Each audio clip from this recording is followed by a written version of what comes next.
Hi everybody, this is Hardy. In this lecture we will discuss the basic tools of Photoshop and some keyboard shortcuts for how to call those up and generally what they're used for. So I'm kind of going to go in order of how frequently I use these tools. So a good place to start is the brush tool. Certainly the most important tool that I use. It's the actual act of painting in the program. So let's talk about that first. This is the brush tool icon. Its keyboard shortcut is the letter B. Pretty easy to remember, and most of them are. They're fairly intuitive. A few of them are not, but we'll talk about that. Brush tool is an easy one, letter B. And this, of course, is just what we use to apply digital paint to canvas. This is what we use to lay down tone, make lines, make colors, basically adding marks to the canvas. That's what the brush tool does. Now, its opposite, in a way, is the eraser tool. That is E on keyboard shortcuts, also an easy one to remember. And just as you'd imagine, this removes tone that we had laid down with the brush tool, or just it removes any pixels from the layer you're working on. So that's what the eraser tool does, similarly to in real life what an eraser does. So a lot of these are very intuitive. Next up, most frequently used tool is the lasso tool. That's L on your keyboard shortcut, and we use this to make selections.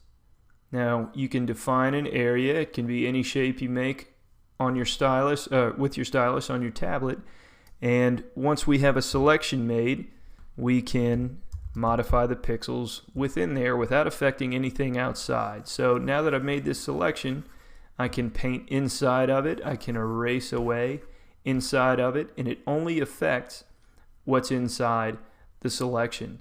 So there are some other selection tools too. This is the marquee tool. M is the keyboard shortcut for that one. And similarly, you can make selections, but these are geometric shapes. So we can make rectangles or ellipses. I do get a good bit of use out of those. They can be very helpful when you're trying to render a technical shape, something with perfect geometric qualities to it. This can come in very handy. But again, once we have those selections made, and you can tell when the selection is made because of the little dotted line, sometimes called the marching ants, around the outside. So we've gone over brush tool, eraser tool, lasso tool, and marquee tool.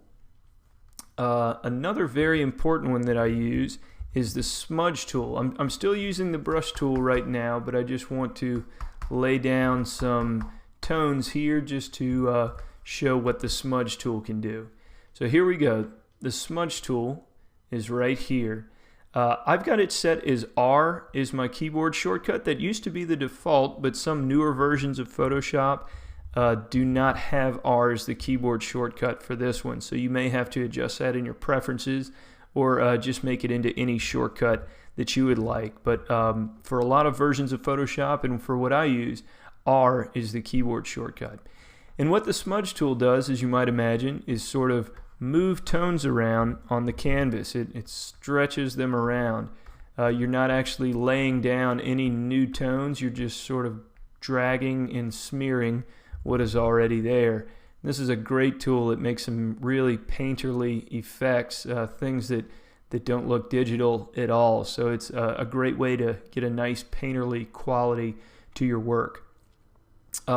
Sometimes I forget that this next one is a tool at all, but it's this hand tool. Now you can switch to this tool by hitting H, and you can use it to move around the canvas. But a much easier way to do it is if you have any other tool selected, and I've gone back to the brush tool, all you have to do is hold down the space bar and it automatically turns into the hand tool. So if you need to quickly pan around your canvas, just hold down the space bar when you have any other tool selected and it'll switch to that hand icon. Very handy thing to do. Another one of my favorites, unique to Photoshop, is the clone stamp tool.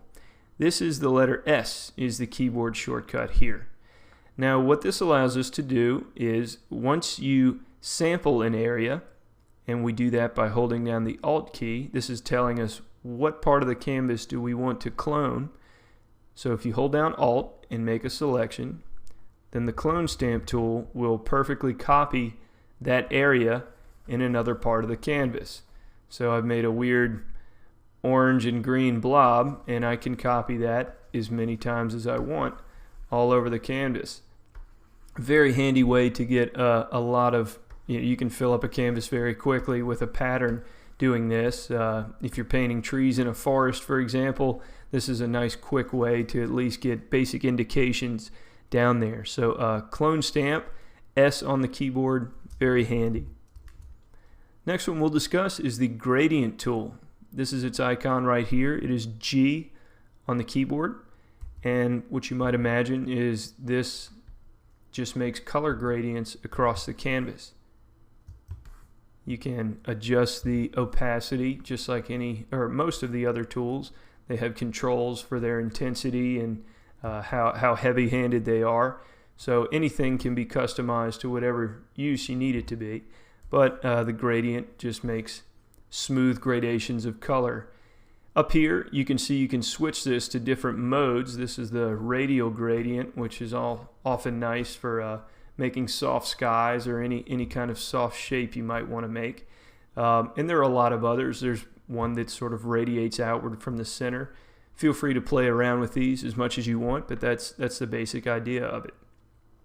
The next one we'll talk about is the color dodge and color burn tools and the sponge tool. Don't use these terribly often, but they are kind of nice. This is a photography term. Comes from a darkroom use of dodge and burn techniques. But all this really does is when you are burning, you're darkening and making the color more intense. And it's sort of difficult to see here, but there we go, a burned area of the screen. And conversely, the dodge tool makes things brighter and less saturated. But these effects are very subtle on these colors I've chosen. But that's a basic idea, sort of a photographer's tool there. The pen tool sort of switches Photoshop to a vector type program. It lets us make perfectly vectorized geometric lines, lines that are defined by math and not necessarily by the movements of our brush strokes. So if you need to make something with very smooth curves, like say a power line hanging from a telephone pole or hoses going in and out of some machine that you want to have perfectly curved edges, you can use the pen tool to describe a nice mathematically defined and perfectly smooth curve shape, just like that.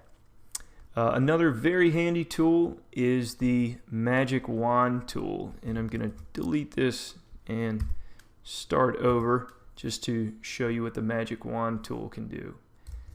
To start, I'm just going to make a few very random shapes around the canvas,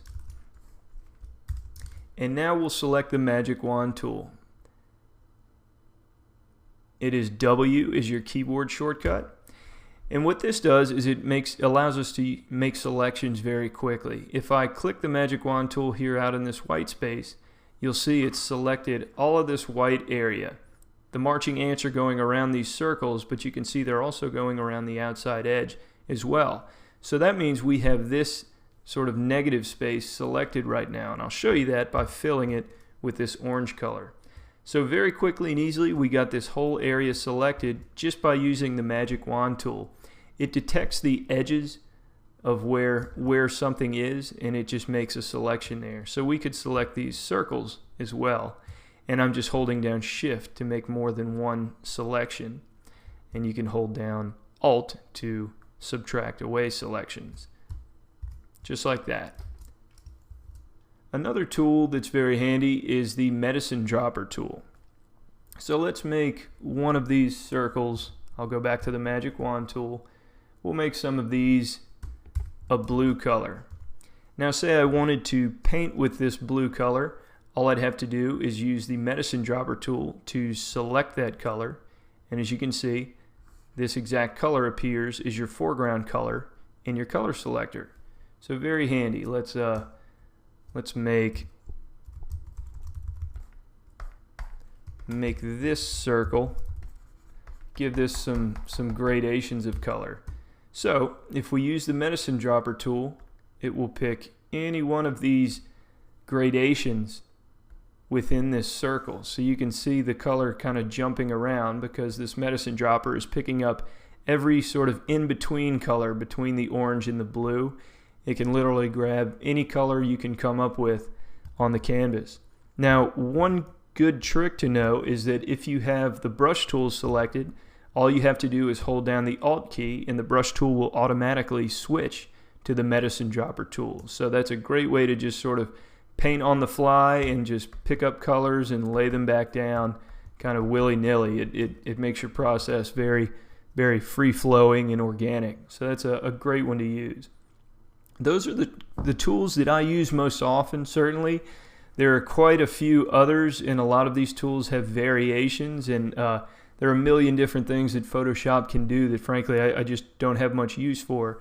So that's basically it for what tools I use in my process. Certainly feel free to explore on your own, but once you understand how these tools that I've discussed work, you'll be able to do just about everything that we'll go through on this site. So I hope this is a helpful introduction, and I look forward to seeing you in later lectures.